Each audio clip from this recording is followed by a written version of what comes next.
Hello दोस्तों, स्वागत है आप सबका एक बार फिर से हमारे चैनल में। दोस्तों, आज हम आपको एक ऐसे अभिनेता के बारे में कुछ अजीब और शर्मनाक किस्से के बारे में बताने जा रहे हैं जिसे सुनकर आप दंग रह जाओगे। जी हाँ दोस्तों, आज हम बॉलीवुड के सबसे ज़्यादा चर्चाओं में रहने वाले और फेमस अभिनेता संजय दत्त के बारे में बहुत से अनसुने राज बताने जा रहे हैं। लेकिन दोस्तों, वीडियो शुरू करने से पहले अगर आप भी संजू बाबा के फैन हैं तो इस वीडियो को एक लाइक तो बनता ही है ना दोस्तों। तो चलिए आपको बताते हैं कि संजय दत्त का किन किन हीरोइनों के साथ अफेयर चला। माधुरी दीक्षित साल 1991 में आई फिल्म साजन माधुरी और संजय दत्त दोनों की करियर के लिए टर्निंग पॉइंट साबित हुई। इसी फिल्म से दोनों के अफेयर की खबरें छपने लगी। आलम यह था कि फिल्म साजन के प्रीमियर में जब संजय दत्त और माधुरी दीक्षित स्टेज पर पहुंचे तो लोग जोर जोर से चिल्लाने लगे। खबरें छप गई कि संजय दत्त और माधुरी दीक्षित ने गुपचुप तरीके से शादी कर ली। हालांकि इस बात पर इन दोनों ने कोई भी बयान नहीं दिया। एना मुनीम की संजय दत्त से पहली मुलाकात उनकी पहली डेब्यू फिल्म हॉकी से हुई थी। यह दोनों एक दूसरे को बेइंतहा प्यार करते थे। एना ने संजय दत्त से इस कारण ब्रेकअप कर लिया था क्योंकि संजय दत्त को ड्रग्स और शराब की बुरी लत लग चुकी थी और वह इस पर काबू ही नहीं कर पा रहे थे। इसके बाद एना ने संजय दत्त को हमेशा के लिए अलविदा कह दिया और भारत के सबसे बड़े बिजनेसमैन अनिल अंबानी से शादी कर ली। लीजा रे, संजय दत्त का दिल लीजा रे पर भी आया। कहा जाता है कि जब संजय दत्त की निजी और पर्सनल जिंदगी में काफी उतार चढ़ाव थे, उस वक्त संजय लीजा रे के काफी करीब आ गए थे। हालांकि इन दोनों का प्यार ज्यादा दिन तक नहीं टिक पाया और ये दोनों एक दूसरे से जल्द ही अलग हो गए।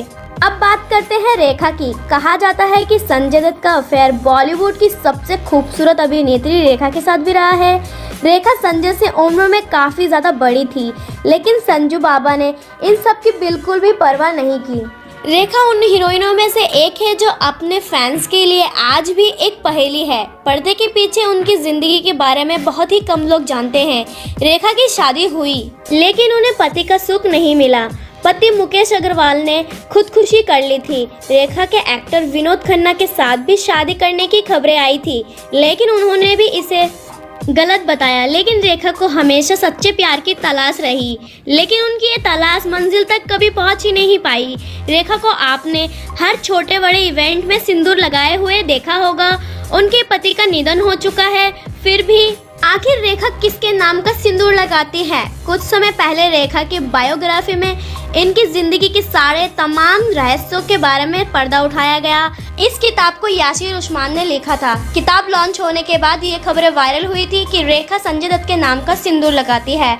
इस खबर के आने के बाद यासिर उस्मान ने खुद सामने आकर सफाई दी थी।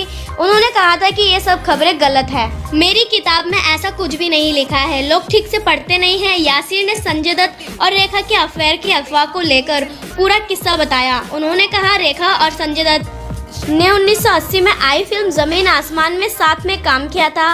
इसी फिल्म से उनके अफेयर की खबरें आने लगी थी। यहाँ तक कि ये अफवाह भी उड़ी थी कि इन दोनों ने शादी कर ली। अफवाहें बढ़ी तो संजय दत्त ने मैगजीन को दिए गए इंटरव्यू में इस खबर को झूठा साबित कर दिया। यासिर ने साफ कहा था कि संजय दत्त और रेखा ने कभी शादी नहीं की थी। इससे साफ है कि रेखा की बायोग्राफी में ऐसा कुछ भी नहीं लिखा था।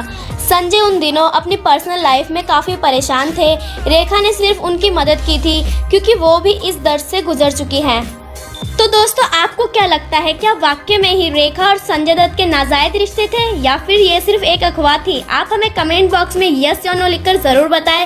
साथ ही साथ ऐसे ही बॉलीवुड की खबरों से अपडेट रहने के लिए आप हमारे चैनल को सब्सक्राइब करके घंटी के बटन को दबाना ना भूलें।